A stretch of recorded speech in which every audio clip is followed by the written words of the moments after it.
My entitled daughter got a tattoo behind my back and refused to apologize, so I sold the car that I bought her and now she won't talk to me. I raised my daughter to be an angel in the making, and up until this event, she was literally perfect. When she was little, she was scouted to work as a child actress in commercials. The money she made from that basically became her college fund, and I never had to contribute a dollar. But she didn't stop there. She worked hard and got really good grades, and all the teachers would praise her for her good behavior. She would also help out with chores at the house. I would tell her to clean the dishes or mow the lawn, and she would make sure to do it on time. When she entered high school, she told me that she wanted to buy her dream car before entering college, and got a job so she could start saving money. While working there, she met her current boyfriend. I never had a problem with this because I had met him before, and knew that he had good character. However, a few months after that, she came up to me and said she wanted to get matching tattoos with her boyfriend. I immediately denied that notion because there is no way I'm letting my sweet daughter stain her body with ink at such a young age. She argued that it was just a small star on her ankle, and no one would even see it. But it wasn't a matter of seeing it or not, it was a matter of integrity. I told her that she is never getting a tattoo, and that's final. Luckily, the values I had instilled in our daughter held strong, and she dropped the topic. I urged her to focus on school and saving money for her car, because I had a surprise gift planned for her in the near future. After a couple of years, she managed to save up half the money required for her dream car.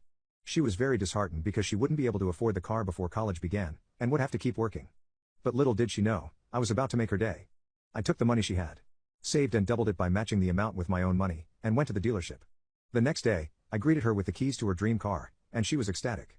She thanked me for hours and said she loved the car. This was actually just weeks before her 18th birthday, so I guess it also counted as her birthday gift. I thought she would be grateful and perhaps even do something in return. But never did I imagine that my daughter had the capability to deceive me. On her 18th birthday, she went out in the morning and returned in the evening. I was understandably worried and asked her where she had been. Without missing a bet, she goes, "Oh, I was just getting that tattoo that I told you about. I'm an adult now, it's my body, and I paid for it with my own money, so there shouldn't be a problem." I was absolutely livid. This was the first time my daughter had gone against my wishes, and ended up doing something horrible to her body. I asked her why she didn't ask for permission, but she kept repeating that she was an adult now. But after looking at the horrific tattoo on her ankle, I couldn't just keep quiet. I told her that as long as she's under my roof, she is going to follow my rules. Now, while the tattoo was permanent and the damage was already done, it doesn't mean that she can't reform herself.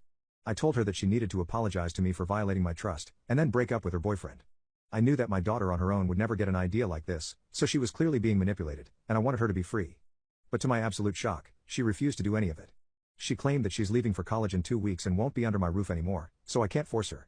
At that moment, I realized that I had neglected punishing my daughter throughout her childhood, and it had led me to this. No matter how hard I tried, she wouldn't realize how badly she had messed up by tattooing her body. So I needed to, for the first time in her life, punish her properly. I looked out the window and saw her car, which gave me the perfect opportunity. I had put up 50% of the money for it, and technically I was the one who bought it from the dealership, so I figured I had ownership over it. I called the guy I had bought it from, and asked if I could return it. I would only get 90% of the money back, but I agreed. The next day, a tow truck showed up at our house and began taking the car away. It was at this point that my daughter realized what was going on, and rushed outside to stop the truck. But I ran after her and explained that this was her punishment for lying to me and deceiving me. She yelled, "This is my dream car. You can't do this. Please, give it back to me." She even went as far as to stand in the way of the truck. But her begging me while feeling the consequences of her actions was irrelevant. I slipped $100 into the pocket of the driver, and told him to take off after dragging my daughter away from the road. She just started sobbing and fell on her knees. I felt bad for her, but this was a necessary action. I told her that I'll give her money back and went back inside. The thing that confuses me is that ever since then, my daughter has refused to talk to me. In fact, she doesn't even acknowledge my presence around the house. I did give her her money back, so she technically didn't even lose anything. But I think that she needs to realize on her own that this could have been prevented if she just apologized properly and listened to me, instead of making a scene.